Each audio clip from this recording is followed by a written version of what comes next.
the only thing that bothers me is that I don't want my children thinking I abandoned them and that I don't love them. That's the most important. And is that what they think at the moment? I mean, do you have any sense of? I think so. What needs to change is there needs to be judicial reform. We need to have guidelines for judges that can serve in family court. Did they practice in family law before they were appointed to the bench? Healthy people will share their children. Unhealthy people think they're my possession. I get to do whatever I want.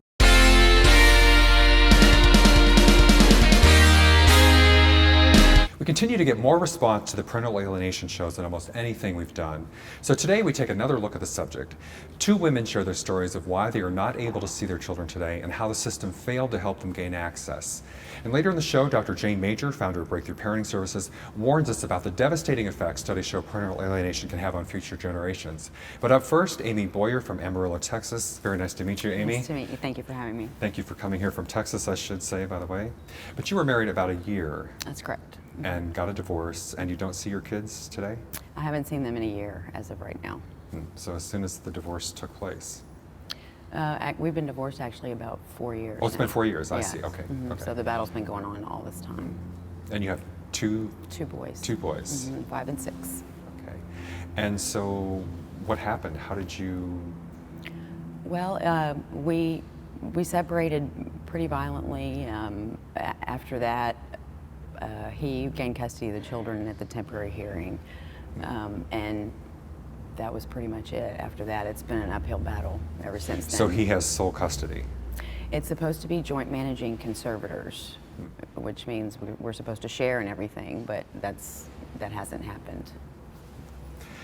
And you've tried to see your kids, or to? I do.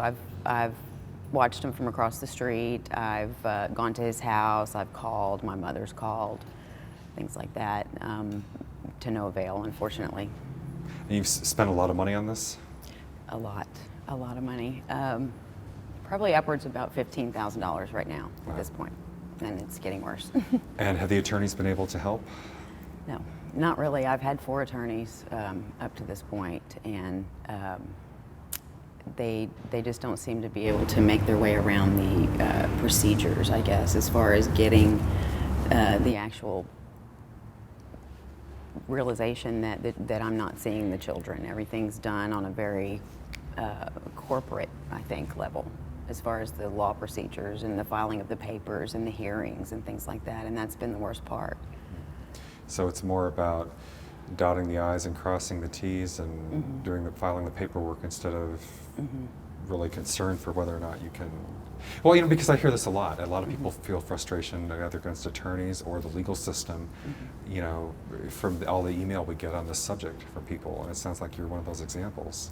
This past time we went to court about 3 or 4 weeks ago, my medical records are being pursued.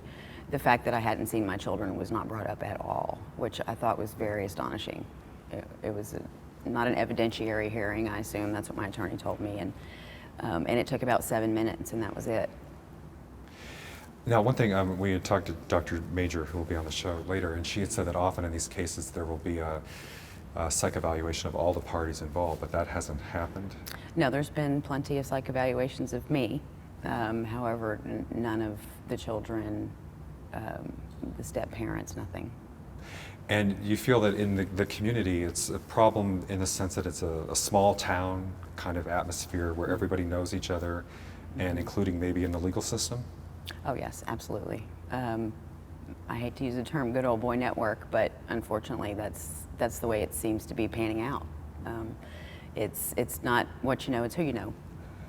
And there was even a conflict of interest as far as the one attorney, I think, was married to one of the judges or something, or some involvement, and so they had to bring in another judge, or? And no, another judge was never brought in. That same attorney is still representing the other party. But they moved it to criminal court out of family court, or? Correct, because that attorney was married to the family court judge. I see. So we were being seen in front of a criminal court judge instead. And do you, of course, I mean, I hear people aren't often happy with the family law judges either, but do you think that could be one of the problems with the way things are going, is that it's not really a family law person who's handling it, or? I do. There's a new judge on the stand now as of this year, but the previous judge was an ex-policeman and had been in that town forever. So, of course, when drug abuse allegations were brought up, he jumped right on that, and I think that was really that really tapered his judgment as far as the case was concerned. Now, you've actually considered moving to another venue, or I'm sorry, moving to another town, or trying to get the case transferred to another venue, or? I've been denied changing any venue. So you've actually tried? I've tried. I can't seem to get any attorney to want to do that for some reason. In fact, I think you told me you went to one attorney who maybe was near retirement, but he just didn't want to get wrapped up in the whole thing because it was all too complicated to begin with. That's correct, yes. And he's been a practicing attorney in that town for about 40 years and didn't want to take the case because it was just too much red tape. So at this point, what's your next step, or do you know yet, what you will do when you get back to Texas to try to see your kids? I'm not really sure what my next step is. I have to kind of calculate that every day when I wake up and figure out what's going to be the best way to try to solve the situation. The only thing that bothers me is that I don't want my children thinking I abandoned them and that I don't love them. That's the most important. And is that what they think at the moment? I mean, do you have any sense I think so. of what they know, or when was the last time you saw them, and what did you say, or I mean, how do they? It's been exactly a year since I've seen them. They screamed, they cried, they don't want to go back. They've been told that they only have to see me a few times. Over a couple of occasions, there's been, I'll see them for a while and then something will happen and it'll get sabotaged and then they'll go away for 6 months, 8 months, a year. So I've missed a big chunk of their lives. I've missed first days of school, I've missed teeth falling out, I've missed all of that. Well, it's, as we were saying last night at dinner, we had dinner before the show last night, all of us who are on the show today, and Jill, who will be on next, said, it's easy to sit there and say, why don't you do this and why don't you do that? And because we all think those things, why don't you move it to another venue? Why don't you get a better attorney? Why don't you do this? But yet you've tried so many things. I've tried, and the hardest part about I don't know if it's the town or what it is, but the daycare center seems to be in on it. The doctor's office, none of them will release any information to me. I don't even know where my children are going to school. Don't know where they're going to school? I have no idea where they're going to school. What would you like to see change about the system? I mean, what, other than, I guess, seeing your kids, of course, but... Well, I'm to the point now where I still have to have hope. I'm doing this, hopefully, to help someone else, to give them hope. Because when I saw your show on YouTube, it gave me another fire, another dose of fire to keep going. And that's all you can do. And I just can't give up, Even if I have to wait until they're 12 and they can make their own decision or whatever, I have to keep trying. But I think that I learned recently that the civil law procedures are the same as family law procedures as far as going to court, filing papers, and things like that. So like I'd said before, the fact that I hadn't seen my kids in a year was not even brought up in court at all, which I just think is just atrocious. Well, thank you very much, Amy. Thank you. I really appreciate your coming here and telling us, what's happened, and I'm sorry, and I wish you the best of luck with it. And I also touched by the fact that you saw the show on YouTube, and hope that it can help other people out there, and I hope that even with the next guest coming up that maybe we'll get some information that can help you too. So thanks a million for being here today. Thank you. We'll be right back.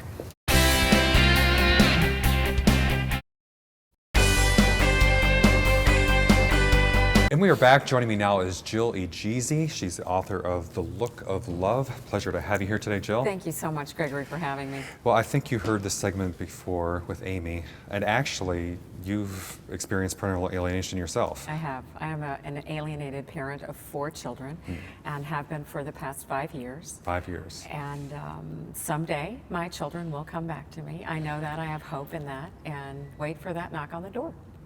Well, I know that besides trying to deal with your own situation, that you've also become really an activist or a spokesperson for this, or been very active in organizations, and indeed you've written a novel about the subject, which we'll come back to. But what do you say to someone like Amy, who Well, you've been there, done that. What do you tell people in these horrible situations? It's one of those situations where you can actually say, I know what you're going through. And I do it every day, all day long. And some days, by the end of the day, I'm tired and I'm sad. I don't want to be tired and sad, but it's important to listen to people tell their stories because it's meaningful to them to be able to do that. However, I feel that people should remain psychologically and physically healthy in this situation because if your children do come back, you don't want to be a mess of blubbering sadness. You're kind of destroyed by it. Exactly. So, when they do come so I back, think it's very important to become very active for yourself, be an advocate for yourself first of all, and what I would tell Amy is to go out there and talk to, even though in her city of Amarillo, Texas, there is that whole network of the good old boy network, the term that she used. That exists everywhere. Amarillo is no different than Illinois. You're from Illinois. I am. So I think what you need to do is step out of your comfort zone and become an advocate for yourself and then for others. And that's exactly what I did. I sat on the couch for about 3 months and was very, very sad that my children had decided to take this avenue, even though it wasn't by their own doing. They were brainwashed, and I understood that. But you always hope that your children, raising them as you did, and my children in a Christian environment with hearts that I knew were good hearts, that they would make the right decision and want both parents in their lives. And truly children do want that, but when they're brainwashed, that kind of goes out the window for a while. Because sometimes it's not just preventing the access, it's actually doing a job on the kids so that exactly. So I decided after 3 months that I would go out and try to help other people through legislative reform, judicial reform, and by just being a spokesperson. I do everything 250%, and that's what I wanted to do in this parental alienation world. So what was the last contact you had with your children? The last contact, I did attend my daughter's high school graduation. As Amy mentioned, she's missed many milestones in her children's lives. Well, mine started when my youngest child was 13, so I missed 8th grade graduation, I missed birthday, 16th birthday party, all of that good stuff. And so my last contact was high school graduation, where she ran away from my parents and I and wouldn't take a picture. And finally my mother just grabbed her arm and said, please take a picture. And she stood there very strong, armed and very mean face and took a picture. We have that picture. I don't know why we wanted it now that I look back on it, but that was the last contact. And my youngest son and older 2 children were there and didn't, stayed away and didn't want. And when you tried to call them? When I try to call, the 3 older children don't answer the phone. They just let it go to voicemail, and my daughter will pick up, but she hangs up. So. Now, a lot of people, again, as I was saying to Amy, it's easy as an outsider. In fact, well, as you said last night very wisely, it's easy to tell people, you should do this or why don't you do that. But in your case, you have the means, you've spent a lot of money on legal fees. And it's important to exhaust, I think, every avenue that you have in the judicial system, which I did to the tune of many, many hundreds of thousands of dollars. And I think that you have to attempt everything so that, and I think parents feel that if you don't exhaust every attempt, your children will feel like you didn't fight to get them back. So you want to walk every avenue that you can to make sure that and they knew that you tried everything. So what needs to change? And when you're out there for legislative reform, and she talked about kind of the good old boy network or the closed, and I hear about the problems with, either attorneys who don't know what to do or aren't good, or tribal or family law courts that are worthless. I mean, what's the main problem, and how do you address it? Well, attorneys are a big part of it. However, we don't want to alienate attorneys because you need them in many cases. But I think that the whole cottage industry that's been formed by court-appointed advocates, guardian ad litems, attorneys, and judges who work in a vicious circle to promote behavior that is just an antithesis to what's supposed to happen in family court. People are supposed to come away with a great parental agreement. Your children are supposed to have access to their parents, and these people just continue to churn so that they can bill hours and make money off of our children, and that's unfortunate. What needs to change is there needs to be judicial reform. We need to have guidelines for judges that can serve in family court.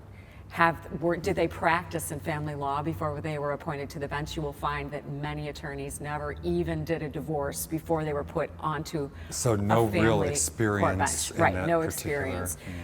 We're working on that now in Illinois. Legislative reform is good. And this is something that many people who are watching can do. Someone such as Amy, you can go to your legislator. I grew up in a political family. My father was a legislator my entire life. They're just people. They're not, I think people think they can't approach them. They put their pants on the same way we do, and you can call them. They want to hear from you. They're there as your elected official, and they can introduce bills in legislatures or in your city to help you deal with this kind of thing. So in Illinois, what we're doing right now is revamping Illinois divorce law that hasn't been looked at in 40 years. And we know that the nuclear family now today is not what it was in 1950 or 60 or 70. So we have to reevaluate that. People don't even get married today. They don't even I get shouldn't married, say, and but yeah, no, there's lots of reasons for that. But we need to revamp just the verbiage that we use: custody, visitation. Parents shouldn't have visitation. That's your child. So there's many things that need to change just legislatively, and there are many states who are active right now in trying to do that. So I encourage people to become involved in the legislative process in their state to look at laws that can be changed. Well, thank you very much, Jill. In our final moment, I did want to mention your book, since you brought this and wrote The Look of Love, which is what a parental alienation It is story. about our main character, Anna, who walks through her life and has a divorce, a horrible divorce, and her children are taken from her by brainwashing and parental alienation, and it's about that story. And since the book has come out, I've been approached by so many people, specifically women, but men too, who were afraid to speak out, and they say, now we have a voice. Women who don't have their children or a non-custodial parent have a stigma attached to them when they don't have their kids, and these women are coming out now and speaking out and stepping out and know that there are other people like them. Well, and I hope too that this show will help. I mean, I've often, just from the stories we've heard and the emails we've gotten from people, I've always felt it worked both ways with men and women. Absolutely. And so, but if anybody who thinks we've only talked about the guy's side, I want to make it clear that we're It's also. a parents issue, not a gender issue. Exactly. Well, thank you again very Thank much, you Jill, for so being here, much, and Gregory. good luck with, keep up the great work, and good luck with your situation too. Thank you. So we'll be right back.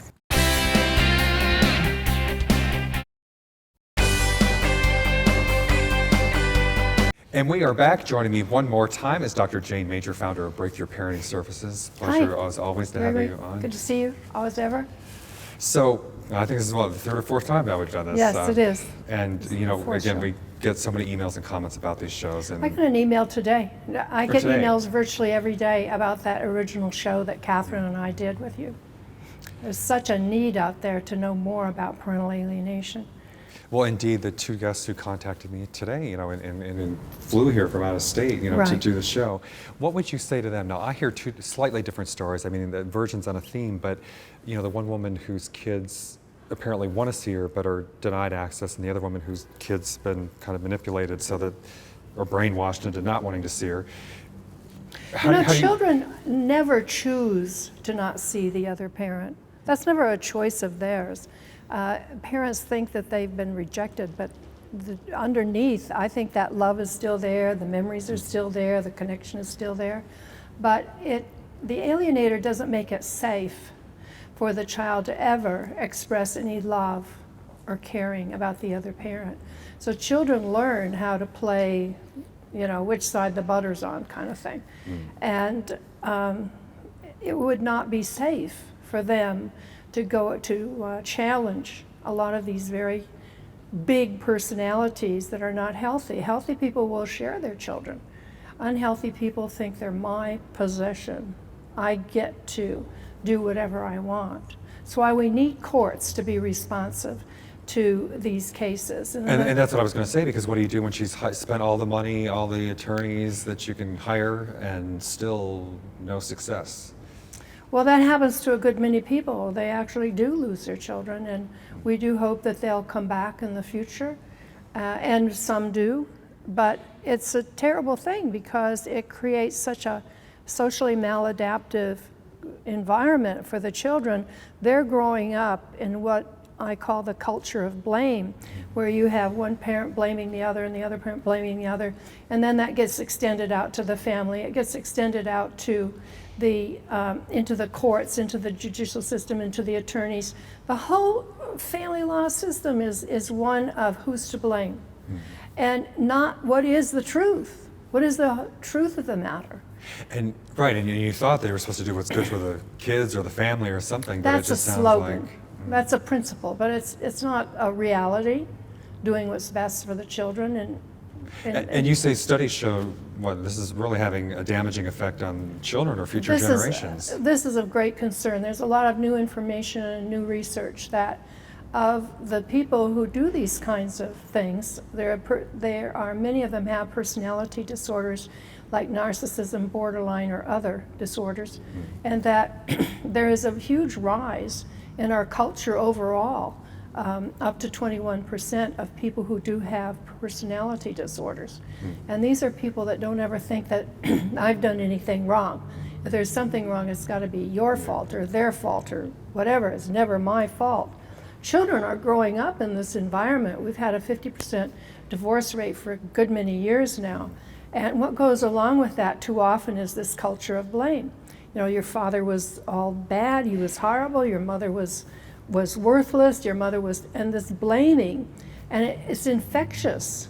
It goes, the attorneys exacerbate that greatly about who's at fault, when the whole family system has had a part in creating this kind of monstrous situation. And I think you said too, even it affects the children not wanting to get married. I think you said one of the studies said, or they're less likely to get married, or more likely to get divorced, or something, or what kind they're of? They're likely to be pretty cautious. But my experience in teaching parent education classes for 25 years is that men are very careless with their sperm, and that recently I read a statistic that 40% of the children that are born were not planned for. And that's not counting people that have gotten abortions and so on. So what are we doing? We're not building a nest to put our children in to cultivate to their greatest good. I think there are a lot of, I've experienced in my classes some really, I had a guy come in last week and said, I had a 4-year one-night stand. The longest one-night stand in history, I think. And another man that said, my daughter's mother is the queen of darkness. You know, like it's strange thinking. How old was this person who said that, by the way? He was an elderly man. Oh, I see. Okay. I I didn't know this if it was a one kid or if it was an adult. But no, the kid is having a terrible time with her mother. There's some very ill people. I'm curious, you know, when you hear, of course, the divorce rate has been high for years, but, you know, now there's fewer and fewer people are getting married outright. Do you think, is that going to does that help or hurt the problem over the long run with parental alienation? If you're not even married to begin with, do you avoid a high conflict divorce, or you still have custody issues and battles? Or? No, I don't know that it makes that much of a difference whether people are married or not married, and when it comes to sharing the children. It's legally, I don't think it does. I'm not a lawyer, but I don't But even behavioral from what you're seeing, it doesn't really, it's still the They- same issues. And a lot of people may have children with people who are just totally inappropriate for them. They just never thought it through about what marriage is about. They haven't had guidance, they haven't had mentoring. If they're coming from the 50% of divorced parents, they're not likely to have seen a healthy family in action and learned the social skills of the give and take of what a good family does. yeah, well, I would say, you know, anybody can have kids pretty much, but that doesn't mean you know how to raise them. Or should have kids. Well, that's true too. I don't know how to control a biological act, but I think that we need to do a better job of doing that. So what are some specific things, Jill, we was mentioning legislative reform and that sort of thing. You know, we've talked about this in different ways over the past, in different angles. What are some specific things, I mean, you know, short of just throwing your hands up in the air, which I know none of you are the kind of people to do, what can you do to try to change the system or deal with this problem? Jill and I worked together on a project with a judge in Chicago that was really exciting, a four-tiered approach of understanding these families and going into a lot more depth. We already have the social skills of how to analyze families, to understand what's going on really with them, and what family systems approach, where you're seeing the bigger picture and not just the narrow picture. There's really humane ways of going about this. Now, we're in our final minute, but I'm just curious, when you say the four-tier approach, what does that mean? One would be a case study of the family to see what's really going on. It would be putting them in services that they obviously need, if it's drug addiction or if it's anger management or parent education or any number of other things, and working with them to come to a basic plan that is in the best interest of the whole family. Most people, if they had that TLC approach where they're understood, would come to a positive resolution. And if you have disturbed people where they're not, then it would go to the next level, where a clinical psychologist would would interview them and would take it to the next level of evaluations and so on and so forth, and make determinations about the children and the financial affairs and so on. And then if they're really intractable and they're not okay, it would go to a special master where they're preparing a case to go to the judge. And the purpose is to get the judge to take an action to stabilize the situation, whether it be the termination of parental rights or it be a highly limited kind of parenting or something, adoption, whatever. Well, I'm sorry we're out of time, but thank you very much, Dr. Jayne Major, Breakthrough Parenting Services. Also like to thank Amy Boyer and Jill Ageezy and Dr. Jayne Major once again. Thanks everybody for watching. We'll see you next time.